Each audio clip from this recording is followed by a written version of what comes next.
The hour for convening having arrived, all members will please take their seats. All members will please come to the floor and take their seats. The clerk will ring the bell.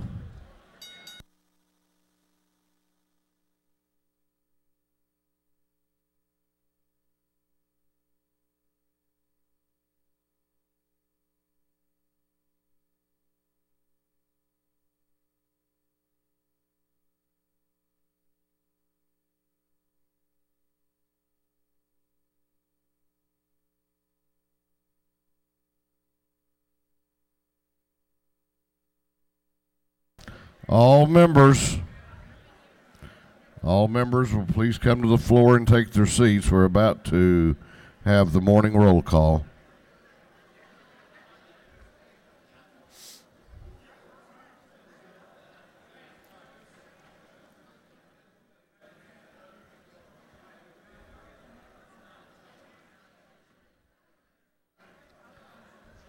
All right, we're going to have the morning roll call. All members present will please vote green to signify your presence in the chamber, and the clerk will unlock the machines.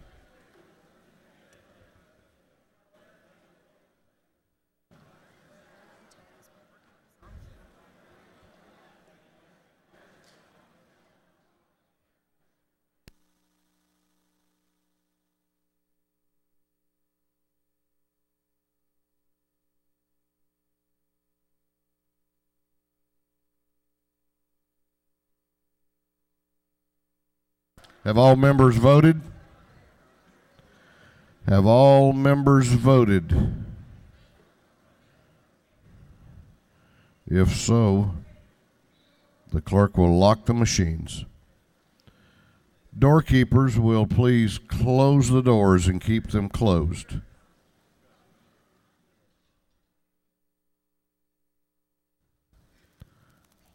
Close the doors and keep them closed. We will begin our day with scripture reading and prayer by the chaplain, after which we will pledge allegiance to the flag of our country. Our chaplain this morning will be introduced by the gentleman from the 4th House District, Representative Bruce Broderick. Representative Broderick.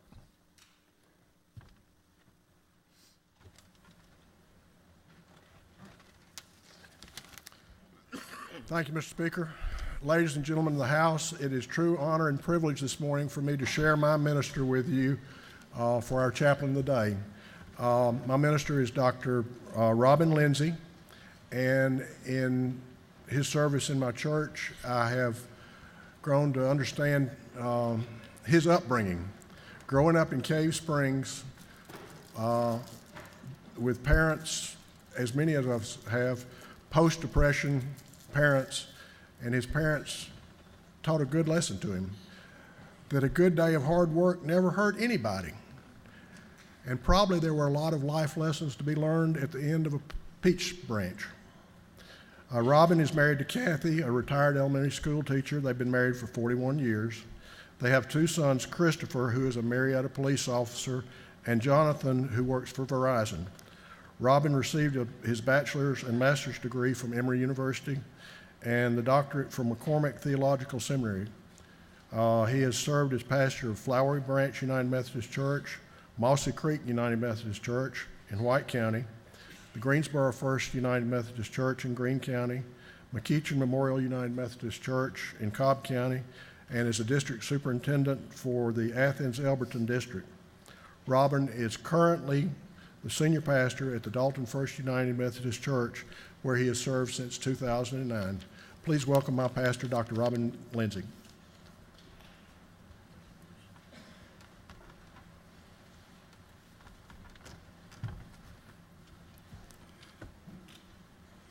Mr. Speaker, I want to thank you and Representative Broderick and the representatives for allowing me to come before you this day. From the book of Proverbs, the 6th chapter, verses 20 through 23. My child, keep your father's commandment, and do not forsake your mother's teaching. Bind them upon your heart always. Tie them around your neck. When you walk, they will lead you. When you lie down, they will watch over you. And when you are awake, they will talk with you. For the commandment is a lamp, and the teaching a light, and the reproofs of discipline are the way of life. Having grown up in the rural parts of Floyd County in the little town of Cave Spring, attending college and seminary in DeKalb County at Emory, serving my first appointment at Flowery Branch in Hall County, I then moved to Mossy Creek in White County. Afterwards, the bishop appointed me to Greensboro First in Greene County, followed by Eatonton First in Putnam County. Afterwards, I was sent to McEachern in Cobb County, and then appointed as a district superintendent in Athens in Clark County. Now I reside in Whitfield County, where I serve as senior pastor of Dalton First United Methodist. The result of this is not just a varied career serving Methodist congregations, but also an opportunity to experience the people of Georgia in multiple locations. The result is my great pride in the beauty and diversity of the people of the state of Georgia. I have no particular reason, but I have, from my childhood experience, admired the motto of our fair state: wisdom, justice, and moderation. My admiration comes from the fact that these were unspoken core values of the family where I grew into adulthood. Or maybe my admiration is because those community and church leaders that I esteem have exemplified them. Whatever it is, I love them. Wisdom, experience, knowledge, and good judgment. Wisdom is experience combined with a discerning spirit. Wisdom is the ability to understand even when we disagree with another's opinion. My fellow citizens and I count upon your wisdom. Justice, the quality of being righteous and equitable to being fair. Justice is fair treatment tinged with mercy. Justice is the ability to look without favoritism. This is so easily proclaimed, yet so difficult to exercise. My fellow citizens and I count upon your justice. Moderation, the avoidance of excess, the use of self-control, the right amount of Georgia peaches cooked down with a little sugar and latticed with a flaky crust, some of which is embedded among the fruit, is perfection itself, the Georgia peach cobbler. Too little leaves you wanting, and too much ruins your evening. So it is with laws. My fellow citizens and I count upon your moderation. I know you take abuse, have pressures incalculable, and often experience frustration. I want you to know that we, the people of Georgia, believe in you and need you. May God bless you and the great state of Georgia. Let us pray.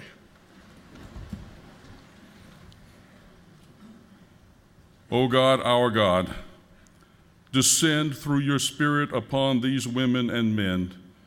Grant them a sense of wisdom, justice, and moderation.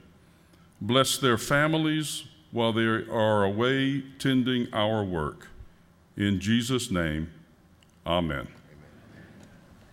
I pledge allegiance to the flag of the United States of America and to the republic for which it stands, one nation, under God, indivisible, with liberty and justice for all. Thank you, sir. It's been an honor. Well, thank you. You've honored us. Doorkeepers will open the doors.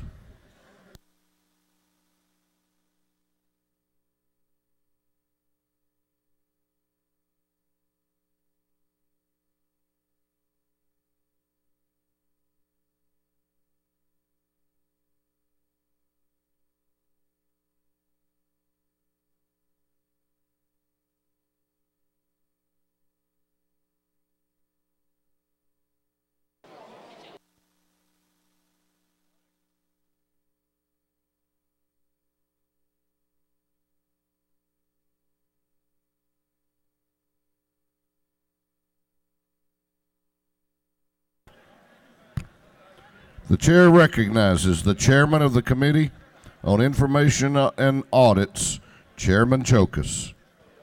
Good morning, Mr. Speaker. Your Committee on Information and Audits has read the journals of the previous legislative day and have found them to be correct. Chairman Chokas, the chair of the Committee on Information and Audits, reports that the journal of the previous legislative day has been read and found to be correct. Is there any objection to the confirmation of the journal? The chair hears none, and the journal is confirmed. The clerk will read the resolution establishing the order of business for the day. Mr. O'Neill, the 146 moves the following be established as the order of business during the first part of the period of unanimous consents. Introduction to bills and resolutions, first reading and reference to House bills and resolutions, second reading of bills and resolutions, morning orders. Is there any objection to the adoption of the resolution establishing the order of business for the day? The chair hears none, and the resolution is adopted. First reading of bills and resolutions, the clerk will read. House Bill 20 by Representative Carson, the 46th. A bill to be entitled an act to amend Article 2 of Chapter 7 of Title 48 of the Official Code of Georgia annotated relating to the imposition rate computation exemptions from state income taxes. Ways and Means. House Bill 36 by Representative Randall of the 142nd, Epps of the 144th, Peak of the 141st, Dickey the 140th, and Beverly the 143rd. A bill to be entitled an act to amend an act entitled Macon Water Commissioners Pension Plan. Intergovernmental Coordination.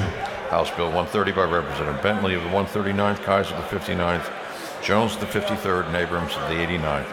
A bill to be entitled an act to amend Chapter 2 of Title 21 of the Official Code of Georgia annotated relating to primaries and elections generally. Governmental Affairs. House Bill 131 by Representative Dickerson of 113th, Drenner of the 85th, Waits the 60th, and Thomas the 56th.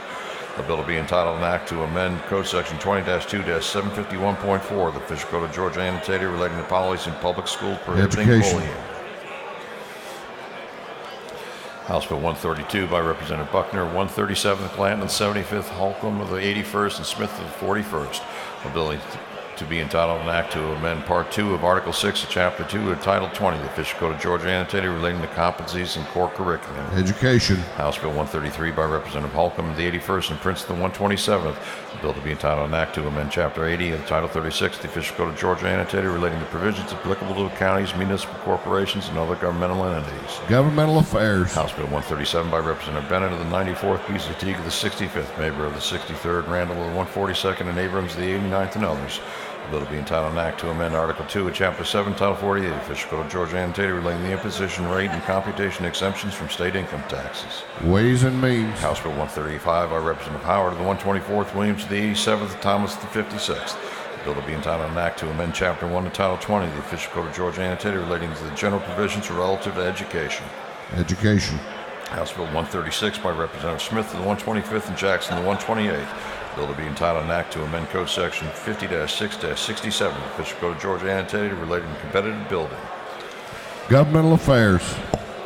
House Bill 137 by Representative Marin of the 96th, Jordan of the 77th, Abrams of the 89th, Mitchell of the 88th, and Williams of the 168th. A bill entitled an act to amend to Article 4, Chapter 3, Title 50 of the Official Code of Georgia annotated relating to the official state language. Special Rules. House Bill 138 by Representative Dawkins Hagler of the 91st, Trammell of the 132nd, Stevenson of the 90th, Hughley of the 136th, and Mitchell of the 88th, and others.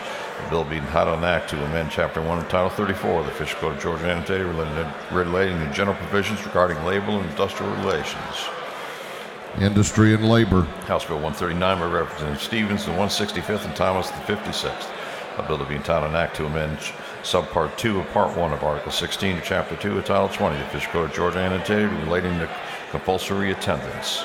Education. House Bill 140 by Representative Anderson, the 92nd, Bryan of the 162nd. A bill to be entitled an act to amend Chapter 1 of Title 50 of the Official Code of Georgia annotated relating to the general provisions for state government. Governmental Affairs. House Bill 141 by Representative Flood of the 64th and Mayo of the 84th. A bill to be entitled an act to amend Chapter 8 of Title 34 of the Official Code of Georgia annotated relating to the employment security. Industry and Labor. House Bill 142 by Representative Bell of the 58th and Oliver of the 82nd.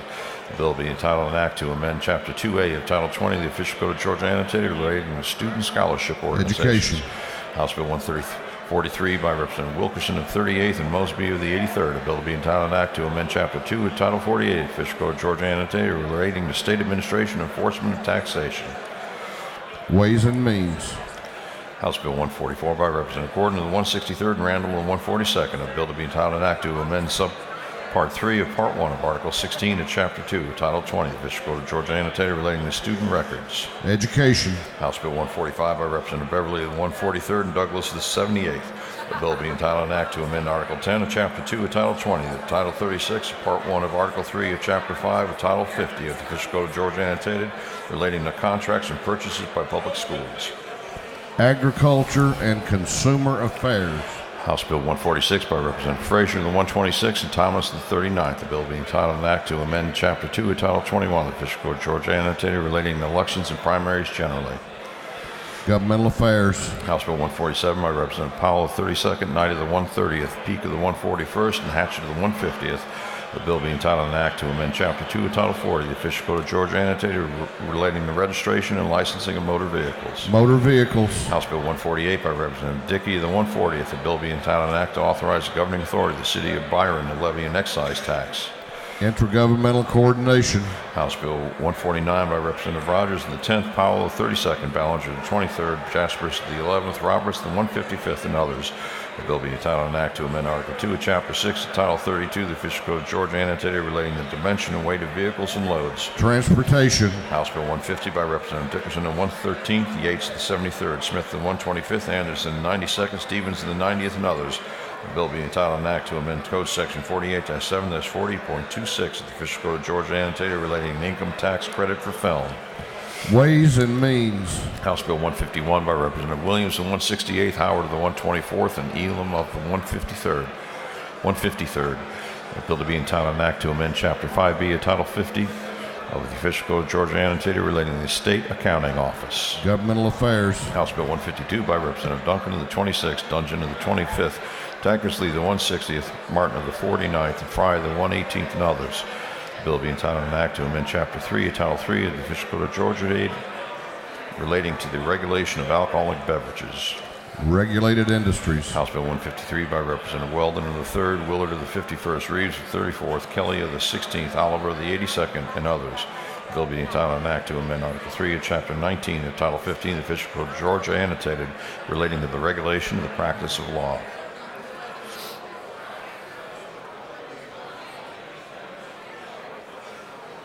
Judiciary. House Bill 154 by Representative Weldon of the 3rd, Willard of the 51st, Reeves of the 34th, Kelly of the 16th, Oliver of the 82nd, and others. The bill being entitled an act to amend Code Section 15-10-2 of the Official Code of Georgia Annotated relating to the jurisdiction of magistrate courts. Judiciary. House Bill 155 by Representative Randall of the 142nd, Stevens of the 164th, and Bennett of the 94th. The bill being entitled an act to amend Chapter 12 of Title 31 of the Official Code of Georgia Annotated relating to the control of hazardous conditions. Health and Human Services. House Bill 156 by Representative Rice of the 95th, Powell of the 32nd, and Oliver of the 82nd. The bill being entitled an act to amend Code Section 48-5C-1 of the Official Code of Georgia Annotated relating to definitions and exemptions from taxation. Ways and Means. House Bill 157 by Representative Cook of the 18th, Allison of the 8th, Quick of the 117th, Hightower of the 68th, and Clark of the 147th, and others. Bill being entitled an act to amend Code Section 6-2-5 of the Official Code of Georgia Annotated relating to lawful flights over the lands and waters of this state. Judiciary Non-Civil. House Bill 158 by Representative Rice and the 95th, Powell of the 32nd, and Oliver of the 82nd. A bill being entitled an act to amend Code Section 48-5C-1 of the Official Code of Georgia Annotated relating to definitions and exemption from taxation.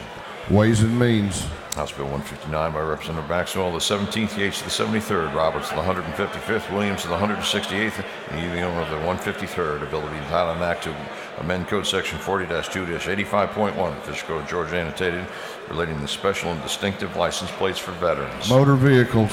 House Bill 160 by Representative Donahue of the 30th, Jaspers of the 11th, Chandler of the 105th, Gravely of the 67th, Rogers of the 29th, and others. A bill being entitled an act to amend Article 2 of Chapter 3 of Title 27 of the Official Code of Georgia Annotated relating to wildlife trapping. Game, Fish, and Parks. House Bill 161 by Representative Chandler of the 105th, Welch of the 110th, Weldon of the 3rd, Kendrick of the 93rd, and Dickerson of the 113th, and others.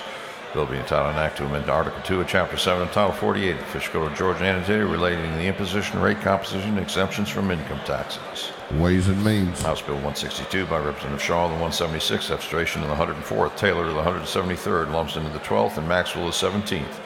The bill being entitled an act to amend Chapter 2 of Title 33 of the Official Code of Georgia Annotated relating to the Department and Commissioner of Insurance. Insurance.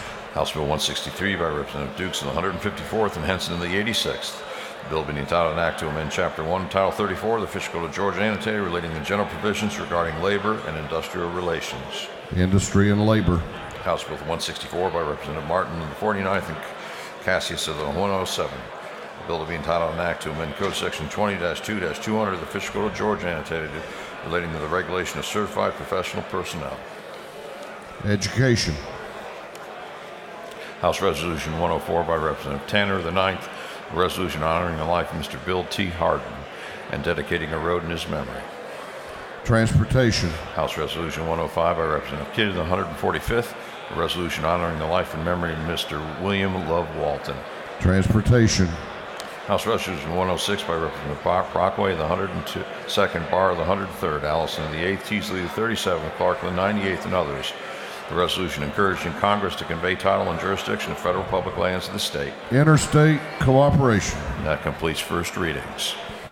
Second reading of bills and resolutions. The clerk will read. HB 7 by Representative Alexander of the 66th, a bill relating to education. HB 11 by Representative Mayo of the 84th, a bill relating to local government. HB 99 by Representative Lumsden of the 12th, a bill relating to joint tenancy and survivorship. HB 100, Representative Dixon of the 6th, a bill relating to elementary secondary education.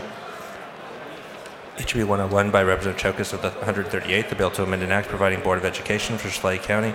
HB 102 by Representative Chokas of the 138th, a bill to provide that the judge of the probate court of Schley County also serve as judge of magistrate court of Schley County.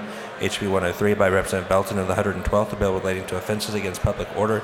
HB 104 by Representative Donahue of the 30th, bill relating to the State Properties Code. HB 105 by Representative Wilkinson of the 52nd, bill relating to meningococcal disease vaccinations and disclosures. HB 106 by Representative Roberts of the 155th, a bill relating to highways, bridges, and ferries. HB 107 by Representative Scott of the 76th, bill relating to education. HB 108 by Representative Maxwell of the 17th, bill relating to certified and uncertified forms of investments and real estate investments. HB 109 by Representative Kendrick of the 93rd, bill relating to income taxes. HB 110 by Representative Roberts of the 155th, a bill relating to regulation of fireworks.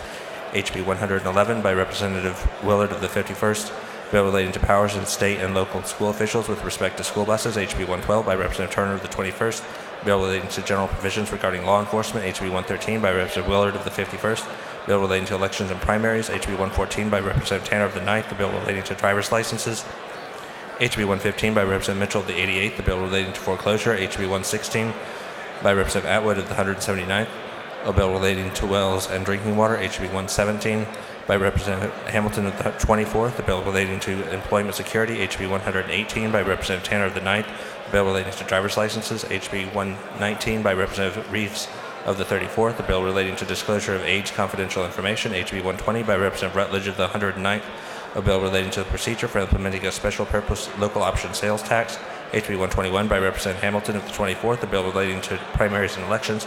HB 122 by Representative Martin of the 49th, a bill relating to state income tax credits for low emission vehicles. HB 123 by Representative Yates of the 73rd, a bill relating to general provisions relative to equipment and inspection of motor vehicles. HB 124 by Representative Yates of the 73rd, a bill relating to general provisions applicable to counties and municipal corporations. HB 125 by Representative Belton of the 112th, a bill to provide homestead exemption for the City of Rutledge ad valorem taxes. HB 126 by Representative Teasley of the 37th, bill relating to horns, exhaust systems, mirrors, windshields, tires, safety belts, and energy absorption systems on motor vehicles. HB 127 by Representative Stover of the 71st, a bill relating to general provisions relative to the regulation and maintenance of public roads. HB 128 by Representative Stover of the 71st, bill relating to promulgation of rules and regulations by the Commissioner of Agriculture. HB 129 by Representative Stover of the 71st, a bill relating to fluoridation of public water systems. House Resolution 2 by Representative Caldwell of the 20th, Resolution proposing amendment to the Constitution so as to provide term limits for the members of the Senate and members of the House of Representatives. House Resolution 71 by Representative Gordon of the 163rd. Resolution creating the House Study Committee on the Hope Scholarship Program Award Account for critical fields of study. Through second readers.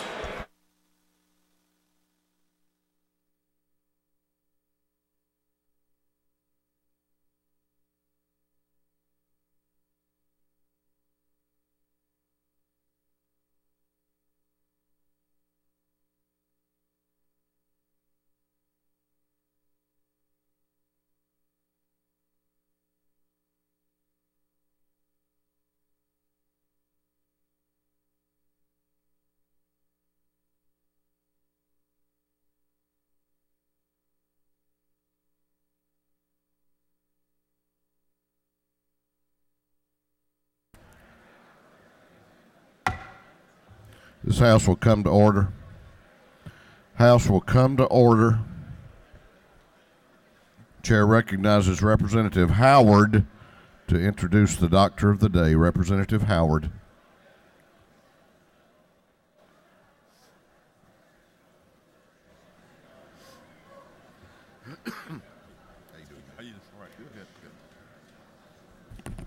Good morning, colleagues. Thank you, Mr. Speaker.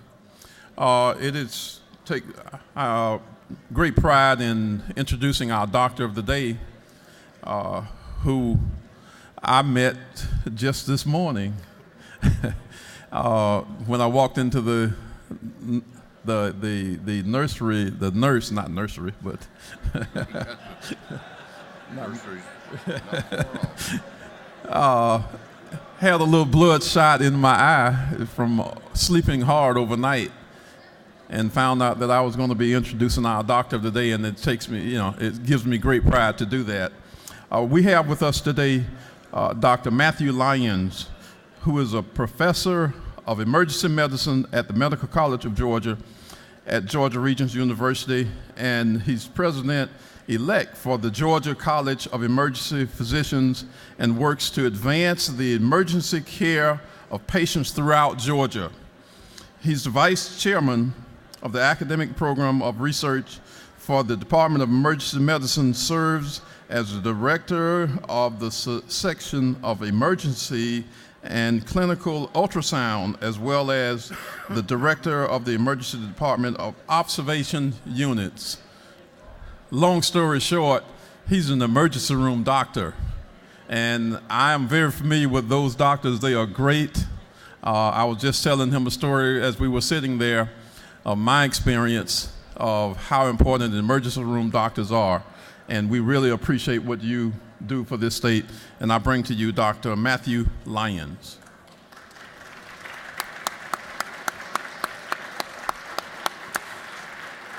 Thank you for having me here today as Doctor of the Day. I really appreciate all you do for the great state of Georgia. Thank you very much. Thank you. Thank you. Thank you.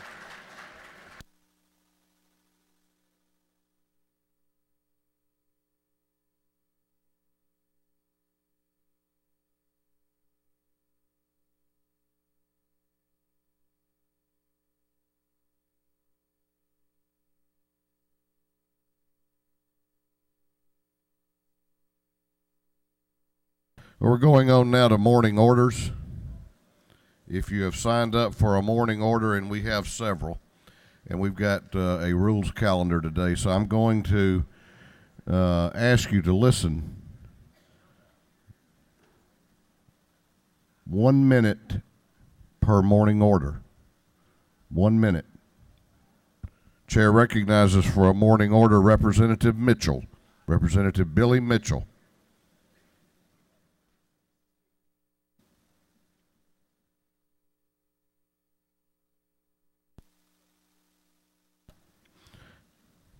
Chair recognizes for a morning order Representative Marin. Representative Marin.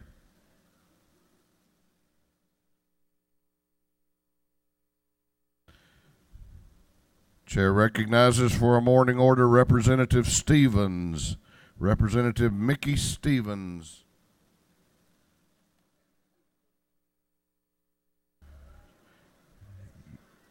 There must be something going on I don't know about. I didn't get invited, but Chair recognizes for a morning order Representative Bentley, Representative Patty Bentley. You can have their minutes, Representative Bentley, because they're not getting them.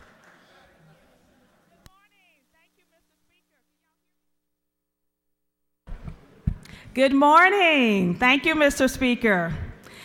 I'm so proud this morning to have in the gallery representatives from Fort Valley State University, Albany State University, and Savannah State University. So if there are any legislators that cover those universities, we ask you to please join us. And colleagues, we ask that you would please stand and recognize and welcome to the state capitol our members from Fort Valley. Will you all please stand from Fort Valley State, Albany State, and Savannah State? We're so happy to have them here visiting with us. Thank you, Mr. Speaker. After the adjournment, there will be a picture at 11:30 on the north wing, Albany State, Fort Valley, and Savannah State. I believe we have the mascot here from Albany State, so thank you all so much for being here this morning. Oh, that's a wildcat. That's a wildcat. Oh, wow. Oh, that's a wildcat. Fort Valley. That would never be a ram.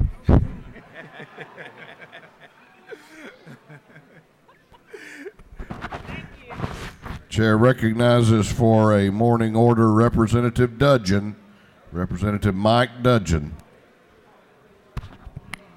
Thank you, Mr. Speaker. I'm joined here by Representative Duncan to recognize some special guests here in the gallery. We have, I think, almost 100 students and parents from the Georgia High School Fencing League, and they're actually in the process of starting a new sport here in Georgia, which is fencing. They've got clubs and got competitions up in high schools in the North Fulton and Forsyth County area. So this time I'd like for the fencing guys to stand up and welcome them to the House.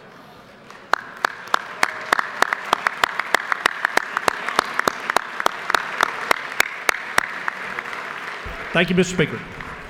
Chair recognizes for a morning order Representative Thomas, Representative Abel Mabel Thomas.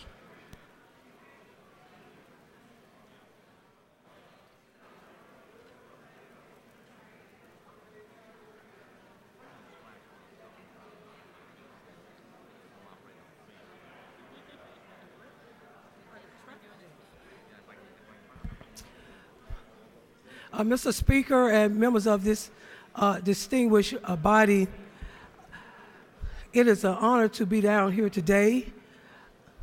I've had the pleasure, and I know the representatives from those particular areas of Fort Valley, Savannah, and Albany have already spoken, but I wanted to say to those members in the gallery how much we do appreciate the historic black colleges and the contribution that you continue to make throughout the state of Georgia. We will be looking at some of the information that you did give us about your concerns, and we thank you again for coming. Also, I would like to say that one thing that we've done in the City of Atlanta delegation, we understand the importance of education, and so we created an education subcommittee, and based upon that, what we've had the honor of this week doing is to bring in members of the Atlanta School Board to come to meet with us so we can see how we can help work together to improve education, not just in Atlanta, but anything positive that we can do for education in the state of Georgia. And thereby we were able to bring forth our school board president, Courtney English, school board member Byron Amos, and school board member Stephen Lee. So I thank you and I appreciate this opportunity. Chair recognizes Chairman Willard for a morning order. Thank you, Mr. Speaker. We have a number of lawyers in the audience. Our illustrious Majority Leader, Majority Whip, Mr. Speaker. At 11:30 today, the Bar Association will have us gather on the steps, the south steps, to have our annual photograph made, which is on the cover of the Bar Journal each year, and to recognize the service that we provide to our state. So all the lawyers, listen up. Be out there or be square. Thank you. Chair recognizes Representative Mitchell for a morning order.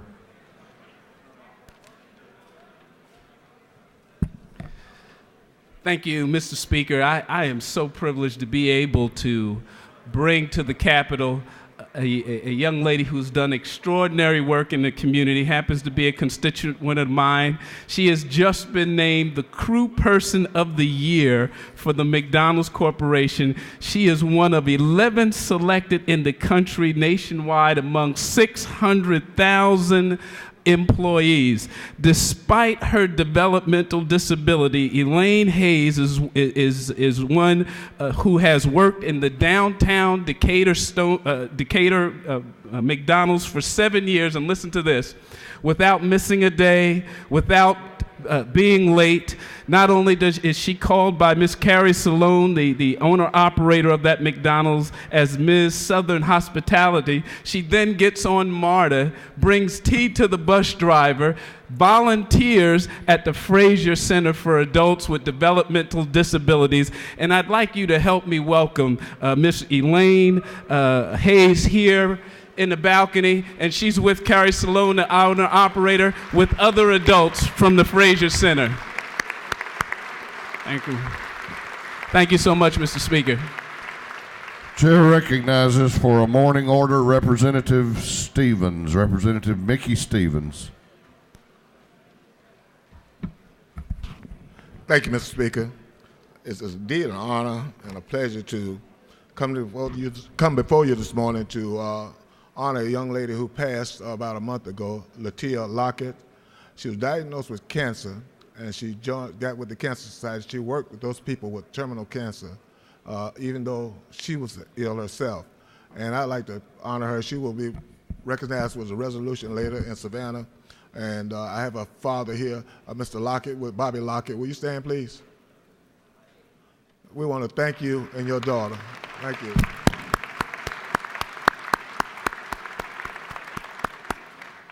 Also, we have with us today Bethesda School for Boys. It's a school in Savannah that does an outstanding job with young males. And they're celebrating their 275th anniversary, and we'd like them to stand also. Thank you guys for all you do. We really appreciate you. Thank you. Thank you, Mr. Speaker. Chair recognizes Representative Marin for a morning order. Representative Marin. All right, we've completed morning orders.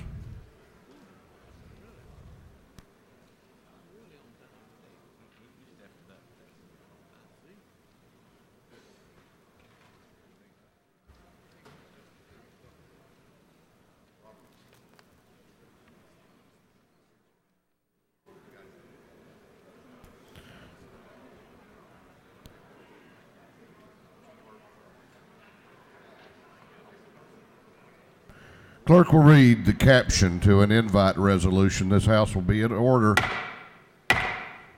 Clerk will read the caption. House Resolution 39 by Representative Dickey, the 140th. A resolution honoring the life and memory of Deputy Michael Andrew Norris and inviting his family to be recognized by the House of Representatives and for other purposes. Chair recognizes for an invite resolution Representative Robert Dickey. Representative Dickey. Thank you, Mr. Speaker. On behalf of Representative Peake and Representative Susan Holmes, wanted to bring this family up today. You know, two of the best things I enjoy about this serving this House is the pastor of the day every day, and we really have some good ones.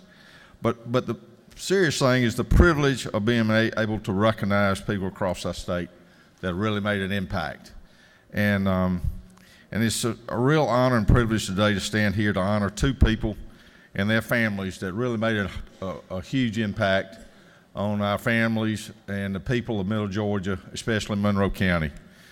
This past fall, we had a tragic incident happen to two fine Monroe County deputies, Deputy Michael Norris and Deputy Jeff Wilson. A family had called about a possible suicide attempt of another family member, and these two officers responded quickly and immediately to help. When they arrived, they were shot by the suspect. Deputy Norris's injuries were severe and fatal, and Deputy Wilson, although shot 3 times, was able to apprehend the suspect before he caused any further harm. And so I'd like to introduce our guest this morning. To my right, Representative Norris's mother and father, Fran and Bennett Norris, Deputy Jeff Wilson and his wife, Donna, Monroe County Sheriff John Biddick. And in the balcony, we have members of the Monroe County Sheriff's Department, Sheriff's Deputy Norris's grandparents and immediate family, Deputy and others in the balcony there. So I want to please give them a round of applause and have them stand.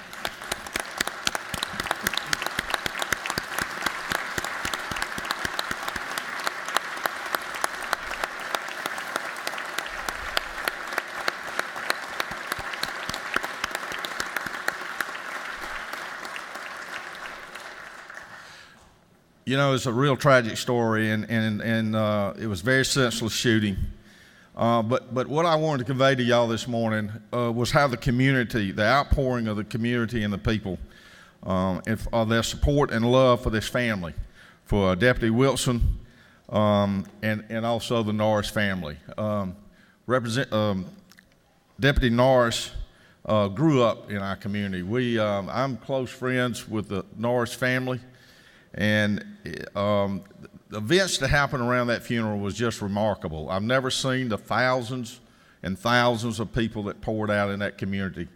They came to a candlelight vigil, thousands of people on a Wednesday night, and then the funeral, the entire town of Forsyth, people were lined several deep as the funeral procession went by. Thousands at the funeral. It really was a tragic loss, but it really pulled this community together. And I just wanted to try to convey that. The Monroe County Sheriff's Department is one of the finest sheriff's departments in the nation. Sheriff Biddick is very well known throughout this state and nation. He's led those organizations. And how he held that department together, and it was just a very moving to the entire community. Michael was an exceptional young man. As I said, he grew up. We watched him grow up. His family are just pillars in the community. Bennett, volunteer fire chief for the community. Fran works in the DA's office. Grandparents, mayor of Culloden, and just so much, meant so much to this community and still does. Deputy Wilson, a veteran of the force, returned to active duty this past week. He's awarded Citizen of the Year Award in Monroe County Chamber of Commerce last week that I attained, a deserving hero.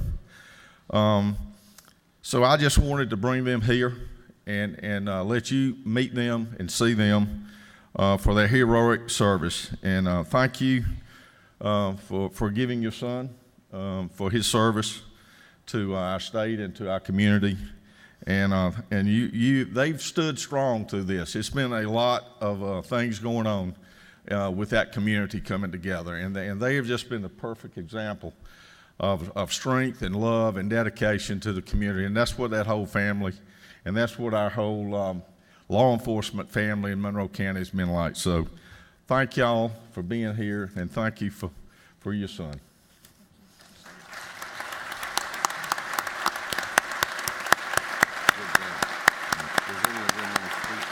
I don't think so. Yep. Benny, you want to say anything? Okay. Good.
Clerk will read the caption to an invite resolution.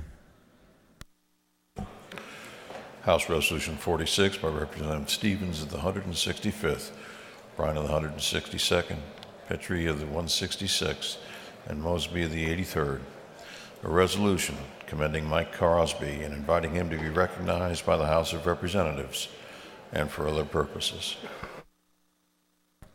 Chair recognizes Representative Mickey Stevens for an invite resolution. Thank you, Mr. Speaker. Again, I come before you to honor a school in my district, District 165, Savannah, for being a blue ribbon school of excellence for the nation. And it's the only private school in the nation to win this award. And this is their second time winning this award. I think it's 2 out of the last 3 years. And I present to you Mr. Mike Crosby, the principal of Savannah Christian, and Danny Falligan, who is on the board of directors over at Savannah Christian. So I'm going to present Mr. Crosby. I have a word for you.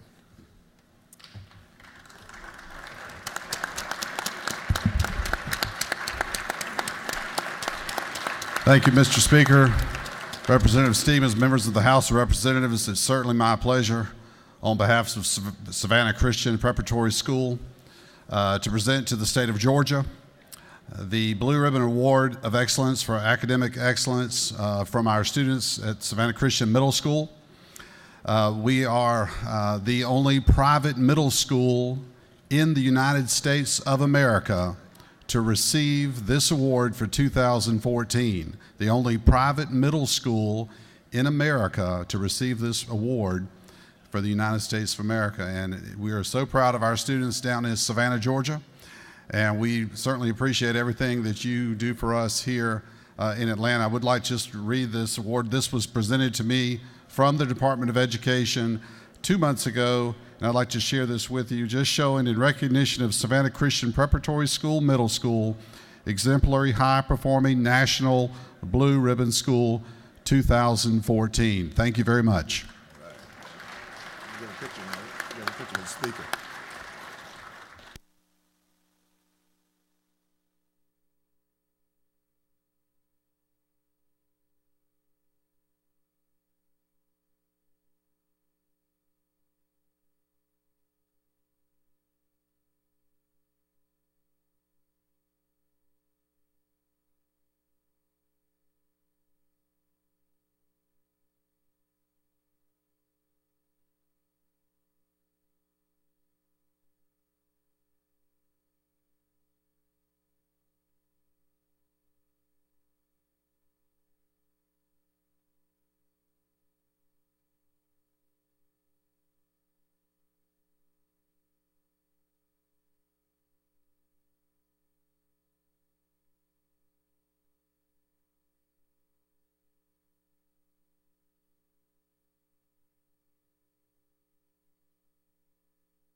This House will come to order.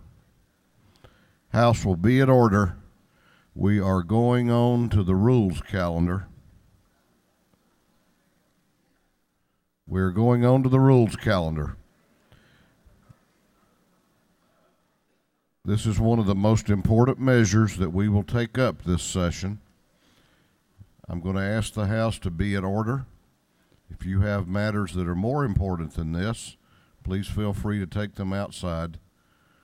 If you're in the chamber, then be at your seats. Clerk will read the caption to House Bill 75. House Bill 75.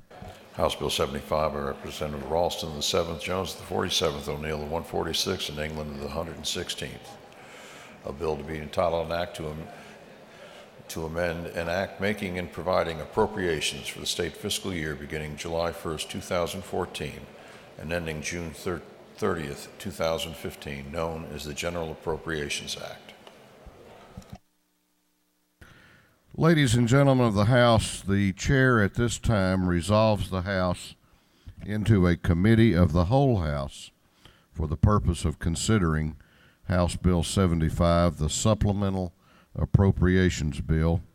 The chair appoints the gentleman from the 146th House District, Mr. O'Neill, the majority leader of this House, as chairman to preside over the committee of the whole House.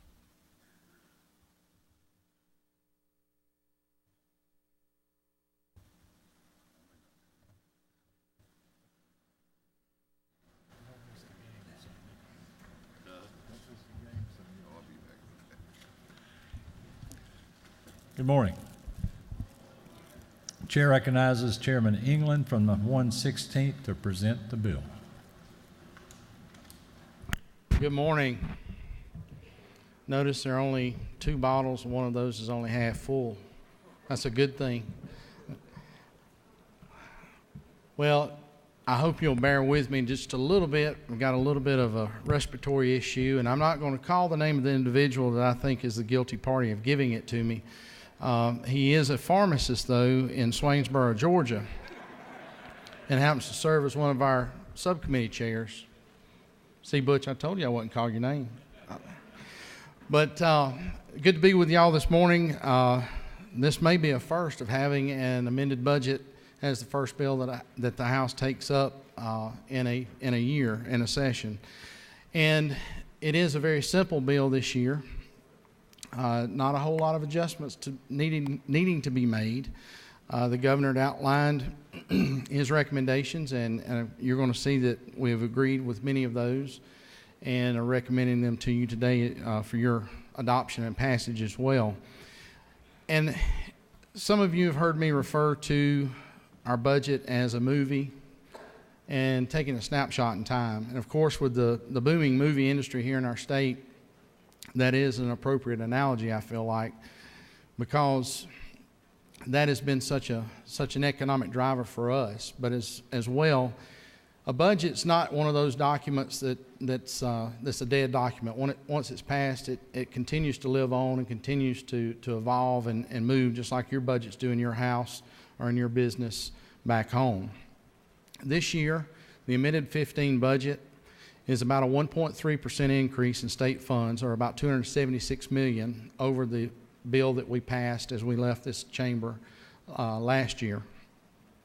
About 70% of those dollars go directly into K-12 education, or $191.7 million for the midterm adjustment there in K-12 education. As most of you are aware, the midterm adjustment does come out of the rainy day fund, RSR, and it's a 1% ding of the prior year revenues that goes to the midterm adjustment as well.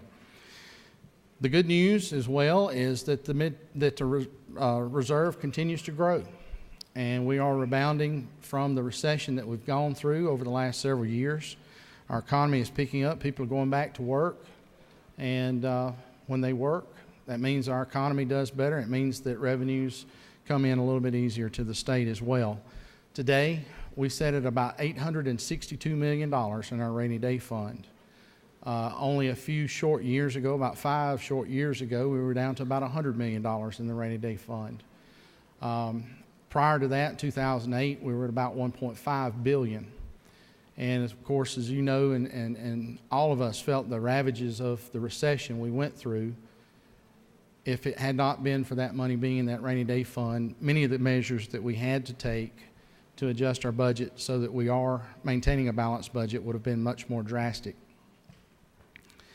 The $191 million in the mid-year adjustment, there's $7.4 million that you'll see to prepay equalization going into 16 as well. And then there's also $35 million added into education through One Georgia that will go toward the technology and infrastructure upgrades throughout our school systems across the state. The $7.4 million is to anticipate a shortfall in the equalization amount that was in the governor's proposal. We're all working together on fixing that solution, but there is about a $15 million shortfall, and we're pre-funding about half of that through some of the savings we were able to find through this document. You'll also find that there's $20 million into One Georgia and $20 million into REBA, our Regional Economic Assistance Grants. Those two programs have been instrumental in making Georgia a leader in landing many of the companies that you've seen come to Georgia over the last several years, including Caterpillar, Baxter, many of the floor covering companies that are locating back in Dalton, the announcement of Mercedes-Benz a couple of weeks ago. Those funds are used to draw those companies here and to close the deal. So we want to walk through it very quickly. As you'll see, many of the things that you'll see are minor changes. Most of those changes are just minor adjustments for later information and updates on student counts, or first one thing or another. And we'll talk about those a little bit more in a few minutes. But again, I remind you that this is basically a snapshot. And Captain Dave Belton, I don't know, he's around here somewhere. I told him this morning when he's flying, there he is, as he's flying one of the planes into Heathrow or somewhere across overseas, he gets to rely on the GPS unit to get him most of the way there, but he has to actually take the stick and land the plane, and that's basically what we do in the amended budget. So if you will, you'll find the tracking document on your desk, and you'll also see the bill itself on your desk. If you will, turn to me, and I'm just going to walk through the changes, and then we'll be glad to answer questions at the end. Section 5 is going to be the first changes I want to bring your attention to.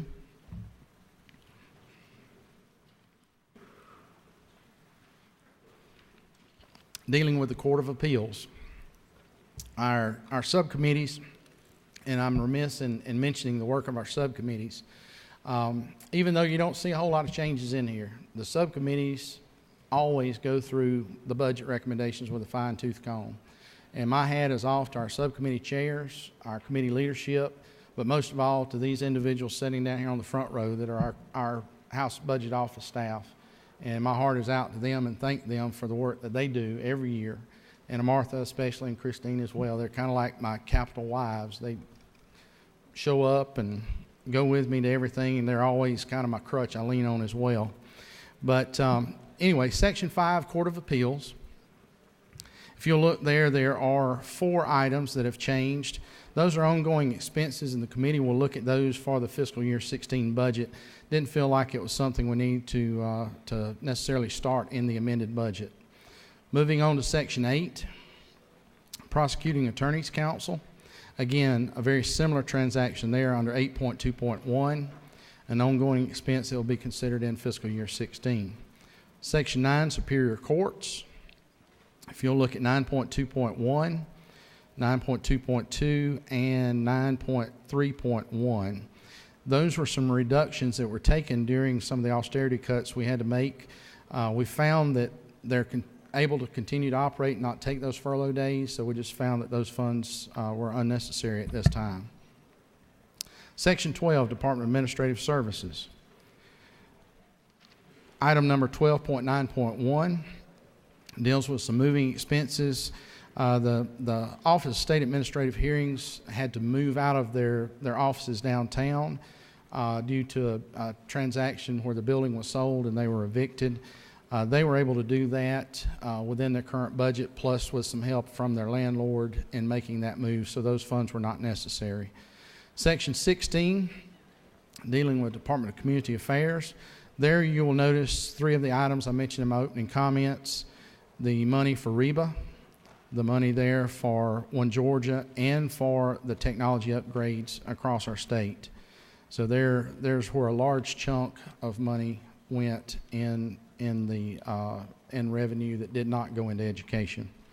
If you move on to Section 17, 17.2.1, 17.3.1, some small reductions that were recommended there. The committee looked at that and decided that that was probably not the appropriate time to make those reductions. Under 17.5.2, Healthcare Facility Regulation, again, a new program, and we try to make it a practice to start new programs in the big budget and not necessarily in the amended budget. So we've taken that reduction. We'll address it in 16 as well. Under 17.6.1, you'll see some a little bit of a language change there, and increase the funds for ambulance licensing fee activity to reflect actual funds available and to utilize funds to pay claims for the adult rotary wing emergency transport. That is the life flight services that you'll see in many parts of our state. Life Flight for those under 18 and those over 65 are covered. However, those individuals that fall in that gap in there are not covered for that transport. So what we had instructed in House Bill 744 last year was to reimburse at the ground transportation rate. So at least those entities providing that service would see a little bit of revenue from those flights. Section 17, remaining in Section 17, 1710.8. As I said yesterday, many of you have probably gotten phone calls from school bus drivers, cafeteria workers, custodians across our state. Those folks that are the ones that are not the heralded heroes of our educational system. But they're the ones that, were they not in the school system doing the jobs that they do, the children would not get there every day on time and would not eat every day and would not have a clean school to be there and to learn in. And so what we've done is just added some language to a report that's being asked for there, just simply stating that General Assembly finds that non-certificated school employees are an essential part of the education delivery system and directs that any such report include an examination of options to provide health benefits to these workers. And that's about 11,500 individuals that would be affected there. Looking on to 1711.1, there were a couple of vacant positions there under the Georgia Board for Physicians Workforce. There was a recommendation to cut both of those vacant positions. However, we have added one of those positions back as a data analyst position that will be the one that keeps up with where our physicians are across the state, where they're practicing. And I'm hoping in the next few weeks that we'll be rolling out our report from our Rural Hospital Stabilization Commission as well, and that position will play a key role in part of that plan too. Under Section 18, Department of Corrections, you'll see a reduction on line 1811, the county jail subsidy. Again, just witness that the criminal justice reforms that Governor Deal and this General Assembly have passed over the last few years are working. The jail backlog has disappeared, and we're actually kind of to the plus side, a few vacant beds in our state corrections facilities. And so your county jails, Sheriff Biddick and his folks and sheriffs all across the state are not having to have state prisoners in their system for the lengths of time that they were, because we're better able to place those individuals in beds in our own prisons. So we've made a reduction there to that line item as well. Under Department Administration, just a small language change on 1821 to better clarify the reentry program and the ad there.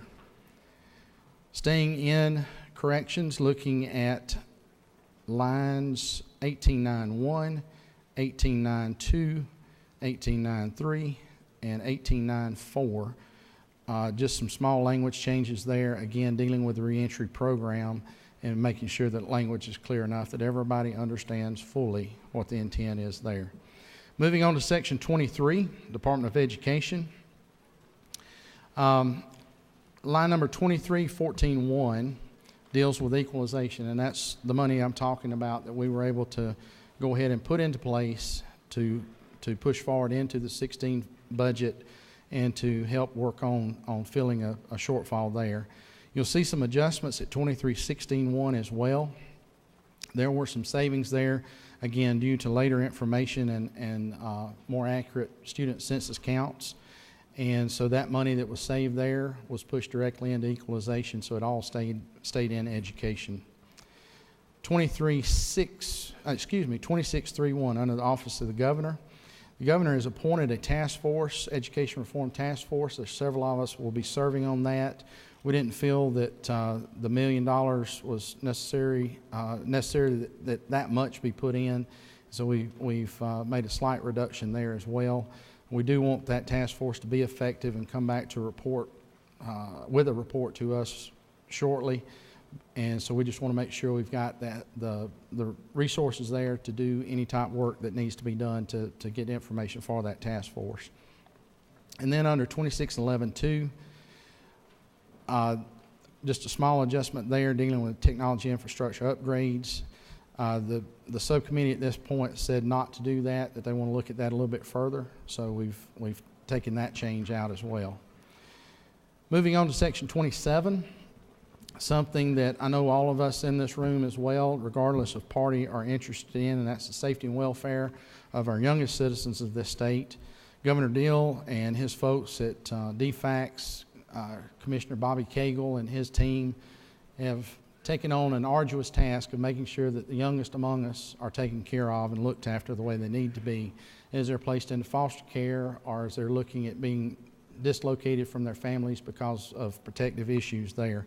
So you'll see an ad there on 2661 for 103 additional child protective caseworkers. We've agreed with that. And also under 2762, Chair Lady Dempsey's subcommittee, our CASA program across the state, if you're not familiar with the court-appointed special advocates and all the work that they do, you need to be. You need to be involved with them on your local level because they play an essential role. And due to some of the measures that we've passed over the last several years on background checks and additional fingerprinting, they've incurred some additional expenses, and so Chair Lady Dempsey wanted to make sure that they had some resources there to take care of some of those additional expenses. Section 38 under the Department of Public Safety. That basically is just wanted to point out to you that we're agreeing with the governor's recommendation for the implementation of Joshua's Law. That program is getting up and running. Of course, we put the first money in last year to get it up and going, and as it's being implemented, we'll see that item several more times over the next few years until it's up and fully running. Section 39, the Public Service Commission. There was a need brought to Chair Lady Houston's subcommittee of some much needed technology upgrades there, and that basically it was one of those can't wait situations. So you see a small ad of about $30,000 there. And also 3931, a cost review analyst for the Plant Vogel project. As we all are aware, most all of us are either touched by or have family that are touched by the energy rates that they pay, and of course those costs are going to be passed directly on to them. And we just want to make sure that we stay vigilant over any of those costs or cost overruns with that project. Section 40, the Board of Regents.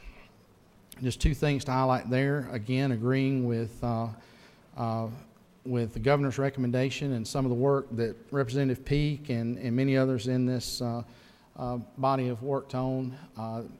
Actually, it's kind of two separate things, but all kind of tied together, dealing with the cannabis oil trials down at GRU in Augusta at line 4014.1, money for those trials. And then 4014.2 is some of the money in there for the partnership between Regents and our technical college system on the Georgia Film Academy project. And as I mentioned in the beginning, again, this is kind of like a movie to watch as a budget is, but as well, that is an incredible industry that has come to our state, and we want to make sure that we're training the individuals that they need to fulfill the job demands that they have as well. Another highlight on Section 41, Department of Revenue, 4131, just wanted to point out that the Forest Land Protection Grant reimbursements, those of you in the urban areas, that probably doesn't mean a whole lot to you, but those of us that are in counties that have large stands of timber, that means a lot to our folks back home, and just making sure that we're funding that the way it should be funded as well. Section 42, under elections, 4221. What we've done there, these are some added positions that are needed within the Secretary of State's office to make sure that our elections are carried out in a fair and unbiased manner. And we've made a slight reduction there, just reducing it to a quarter year's funding in this bill, because by the time they get them hired, it will be only about 3 months left in the year to make that work. Section 43, Soil and Water Conservation Commission. Just a slight reduction for 2 vacant positions there of $68,000 on line 4331. Section 44, the Student Finance Commission, looking at Excel and engineering scholarships and all the other scholarships that we have within that. Those adjustments or additions are made to make sure that we meet the obligations that are out there and for the projected need for this coming year, or for the rest of this year, excuse me. Then on Section 48, Department of Veteran Services, you'll see a couple of transactions there, and they are linked, 4821 and 4831. The bed census at our veterans nursing homes has continued to decline over the last several years, and it's because of the population that would typically go into those nursing homes are unfortunately leaving this earth and going to a much better place.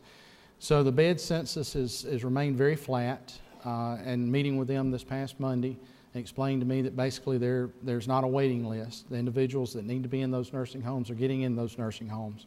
And so the governor proposed a slight reduction in state funds. We've also made another slight adjustment to it, but actually plugged it back in on 4821 for some pre-design work on a cemetery expansion in Milledgeville.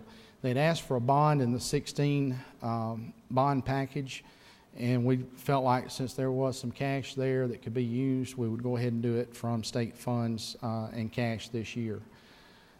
Ladies and gentlemen, that pretty much walks you through the few tidbits and few changes within the document. And Mr. Chairman, if you're still awake back there, I'll be glad to entertain any questions.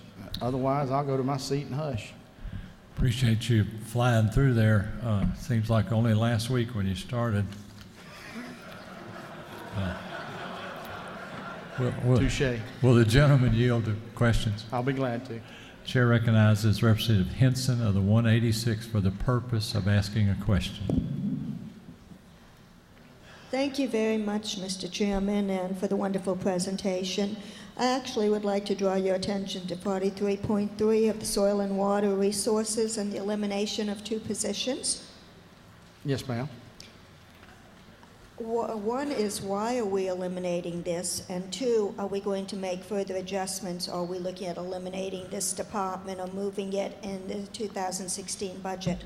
These 2 positions were vacant, and so the money would lapse anyway, so we could take it and again put some of the savings that we've accrued there into the equalization line. The governor has proposed in the 16 budget to basically split that agency up and put some of the responsibilities at EPD and some of the other responsibilities directly related to agriculture and production agriculture at the Department of Ag. Very small agency, one that I'm very familiar with. I actually served on a county soil and water conservation board before being elected to the House. And having been in that position and know and understand what they do, it's an essential thing to continue those programs and those processes. But at the same time, on the state level, it's a very small agency. And through zero-based budgeting, we found last year, that many of the positions they had, if they were put attached to another agency, would make a much better fit and actually be one that would save taxpayers money as well. May I follow up, please? Yes, ma'am. Being in an urban area and working closely at DeKalb County Soil and Water Conservation, I'm very familiar with the things that they've stepped out and done and the protection that they've provided to people for violations that occur with construction and so forth. And I'd hate to see that removed, so I'd really like us to look at that better and to look at ensuring that whatever direction we're moving is going to keep the same safeguards in place that we currently have, that the soil and water conservation folks are providing to us in the, as I said, in the cities, in the urban areas. I can't address, the rural areas because I don't know. And having myself coming from an area that is becoming urban as well, we had many issues several times with violations, and without a direct link to EPD and their enforcement capabilities there, we did not have, as a body locally, the ability to go in and do some of the measures we needed to do. We're going to further vet this, of course. We're working, start work tomorrow on the 16 budget, and at that point we'll start having a lot more discussions on it.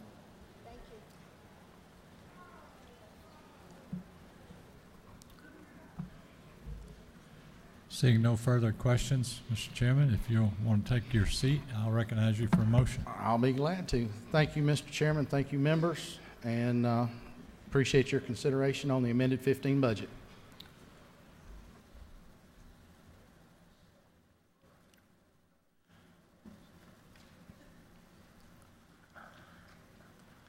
Chair recognizes Mr. England for a motion. Mr. Chairman, I move that this body adopt House Bill 75 as due pass by committee substitute. We have a motion due pass by committee sub, House Bill 75. Chair now recognizes Representative Jay Powell for a motion. Mr. Chairman, I would second the motion due pass. We have a motion due pass for House Bill 75 by committee sub and a second. The chair now calls the question. All in favor of the motion due pass by committee sub, please signify by saying aye. Those opposed, no. The motion passes.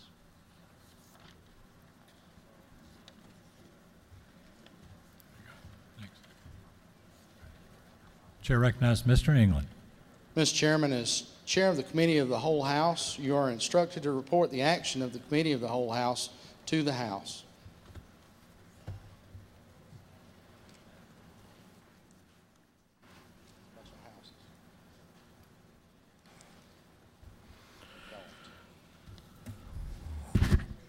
Chair recognizes the majority leader.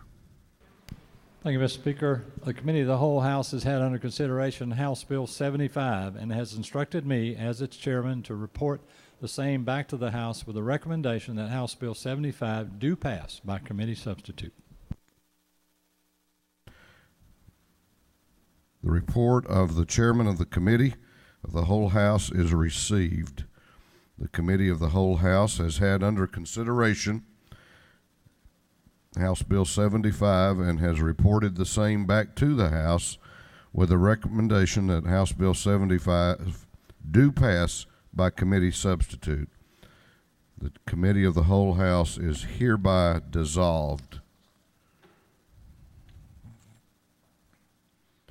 Is there any objection to the previous question being ordered on House Bill 75? The chair hears none. The previous question is ordered. Is there any objection to adopting the committee substitute? The chair hears none. The committee substitute is adopted. Is there any objection to agreeing to the report of the committee, which was favorable to the passage of the bill? The chair hears none. The report of the committee is agreed to. Shall this bill now pass? All those in favor of the passage of House Bill 75, the Supplemental Appropriations Act, will vote aye. Those opposed will vote no, and the clerk will unlock the machine.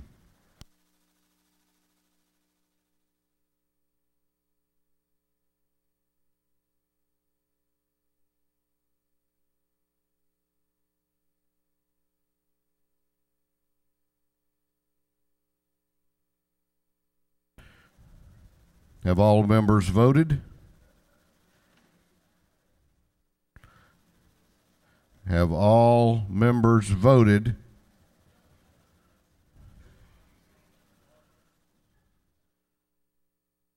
Have all members now voted?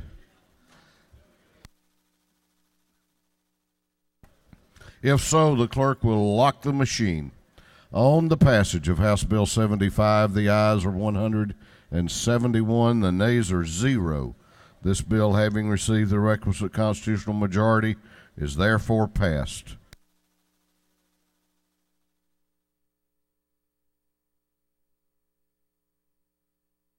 Clerk will read the caption to a group of privileged resolutions. Clerk will read.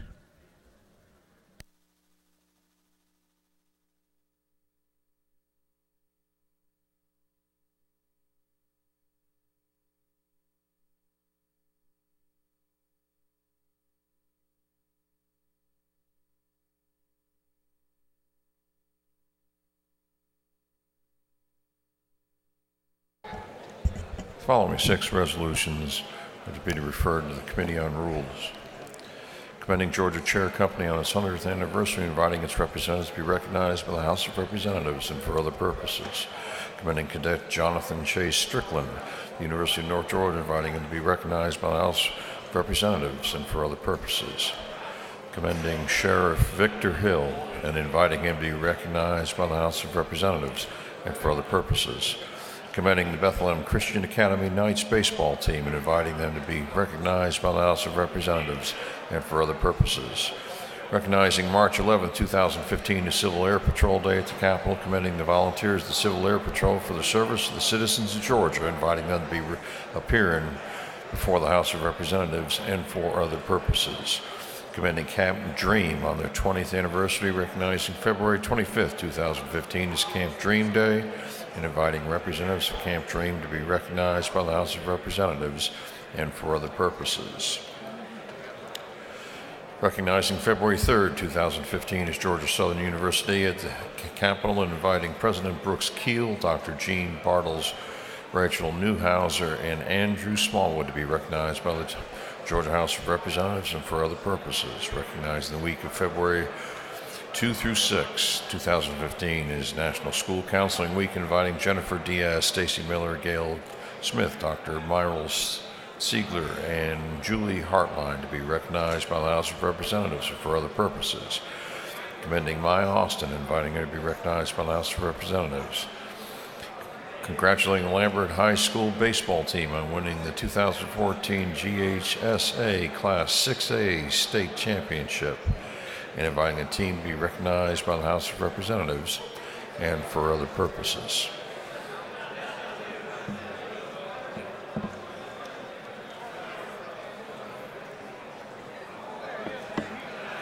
Honoring the life and memory of Michael Justin Ward and for other purposes. Honoring the life and memory of H.A. Aggie Whitaker Jr. and for other purposes. Commending Stephen Glasgow and Matt Watson and for other purposes. Honoring the life and memory of Keaton Franklin Coker and for other purposes. Honoring the life and memory of Peggy Bernice Snow Robinson and for other purposes. Honoring the life and memory of Jennifer Shapp Kemker and for other purposes. Honoring the life and memory of Reuben Colquitt and for other purposes. Honoring the life and memory of Mrs. Geneva R. Mitchell and for other purposes. Honoring the life and memory of Asia Talmadge Autry and for other purposes. Honoring the life and memory of Mr. Boyd Herschel Llewellyn and for other purposes. Honoring the life and memory of Judy Bennett Fields and for other purposes. Honoring the life and memory of Clovie Elizabeth McJunkin Lawson and for other purposes. Honoring the life and memory of Mr. Charles Rex Scott Jr. and for other purposes. Honoring the life and memory of Montine Cousins Stewart and for other purposes. Honoring the life and memory of Stephen A. Hartley and for other purposes. Honoring the life and memory of Dennis A. Pitts and for other purposes. Honoring the life and memory of Joe Sartain Jr. and for other purposes. Honoring the memory of Mary Frances Carter Dixon and for other purposes. Honoring the life and memory of Jim West and for other purposes. Honoring the life and memory of Eston Wycliffe Y. Orr Sr. and for other purposes. Honoring the life and memory of Mrs. Lena Tubbs Schoaf and for other purposes. Honoring the life and memory of Lois Martin and for other purposes. Honoring the life and memory of Dr. Virginia Lewis Pucci and for other purposes. Honoring the life and memory of Thomas Irvin Tommy Valentine and for other purposes.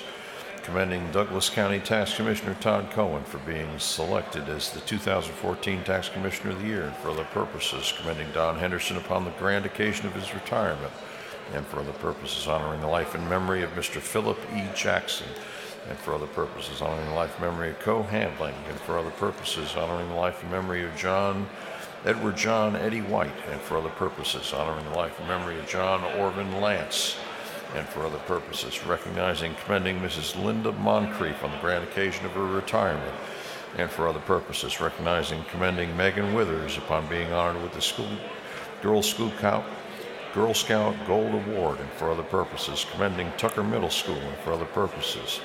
Honoring life and memory of William Barry Broach and for other purposes.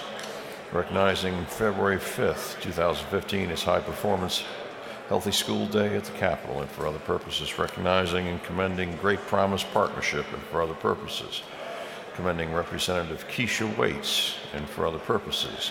Commending Mrs. Mary Lou Austin and for other purposes. Recognizing and commending Bethesda Academy on the occasion of its 275th anniversary and for other purposes.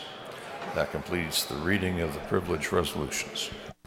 Is there any objection to adopting the privilege resolutions? The chair hears none, and the resolutions are adopted. If you have a page photograph today, please, we'll be taking those immediately upon an adjournment at the rostrum.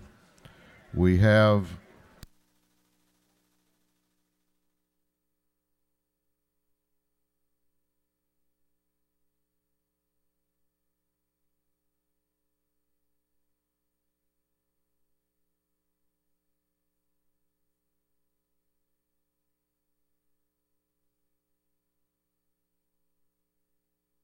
if you have signed up for an announcement,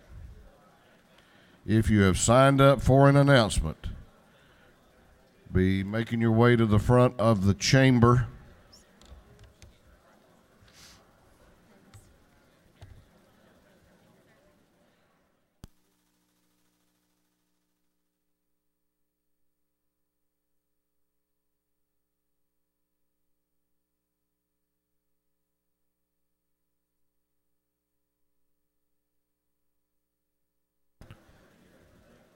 What purpose does the majority leader rise?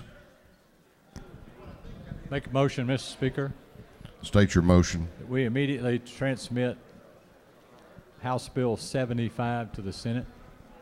The majority leader has moved that House Bill 75 be immediately transmitted to the Georgia State Senate. Is there objection? The chair hears none. It is on its way. All right, we're going on to announcements now. Chair recognizes the chairman of the House Transportation Committee, Chairman Roberts, for an announcement. Thank you, Mr. Speaker. Ladies and gentlemen, I have a bill that's going to be dropped today. I know that y'all have heard a little bit about it, but I have tried to explain it to both the Republican and the Democrat caucus. I'm sorry I left out the independent caucus. I apologize for that, but if you want to sign this bill, it will be up here for you to sign it. We're going to drop it today, so if you want to sign it, feel free to come do so. Thank you, Mr. Speaker. Chair recognizes the Savannah delegation, Chairman Stevens, Representative Petrie, Representative Bryant, Representative Gordon, Representative Hitchens, for an announcement. Thank you, Mr. Speaker, and thank you, colleagues. I want to welcome you all, representing the Chatham County delegation, to Savannah Chatham Night. Everybody here, I think, would agree that Savannah is the best place to live, the best place to work, and the best place to eat. And so we've got our Seafood Fest tonight from 5 to 8 at the depot. Seafood, oysters, shrimp, barbecue. Y'all please don't leave early. We'd love to see you there tonight. Thank you. All right. Chair recognizes Chairman Reinders for an announcement. Thank you, Mr. Speaker. Just want to remind everybody of the Governmental Affairs Committee that we will meet today for a brief organizational meeting at 1 o'clock, room 506 of the CLOB. Thank you. Chair recognizes Chairman Carter for an announcement. Thank you, Mr. Speaker. The General Government Subcommittee on Appropriations will meet upon adjournment today in 410 CLOB. Thank you. Chair recognizes Representative Barr for an announcement. Thank you, Mr. Speaker.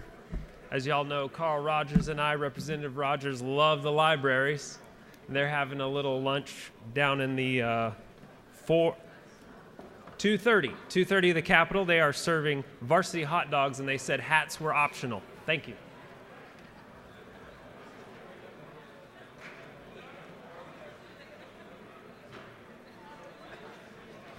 Chair recognizes Representative Frazier for an announcement.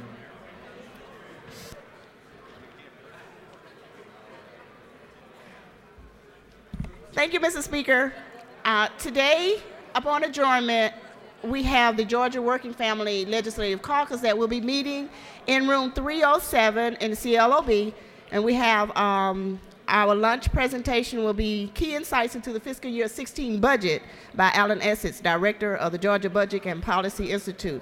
Following that, we will also have our social media training by Representative Darshawn Kendricks. So please bring your staff with you so that you can get updated on the current social media so you can use it in your districts. Thank you, Mr. Speaker. Chair recognizes Representative Sharper for an announcement. Thank you, Speaker. I would like to thank everybody that was a part of the Doorkeepers and Legislator photos last week. We had purple this week, which is today, yeah. We're going to have blue. So if you have on blue, light blue, turquoise, royal, whatever you have, the Doorkeepers along with you guys, we're going to take a picture immediately after session. Thank you. Chair recognizes Representative Pack for an announcement. Thank you, Mr. Speaker. This is the announcement for the Gwinnett House delegation that Georgia Gwinnett College will be hosting a lunch for us in room 416 upstairs at noon. Thank you. Chair recognizes Representative Fleming for an announcement. Thank you, Mr. Speaker. The chairman of the Judiciary Committee wanted me to remind all the attorneys in the room that the annual bar photo will be upon adjournment on the steps on the south side. So all the attorneys, if you will gather there upon adjournment for the annual bar photo. Thank you.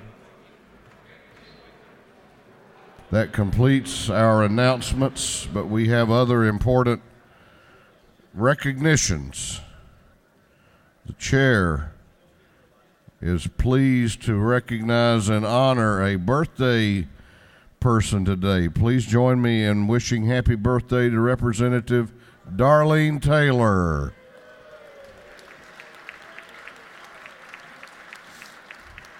On Saturday, January 31, it will be the birthday of Representative D. Dawkins Hagler. And on Super Bowl Sunday, it'll be the birthday of Representative Kevin Cook. Representative Cook. Reminder about page photographs at the rostrum.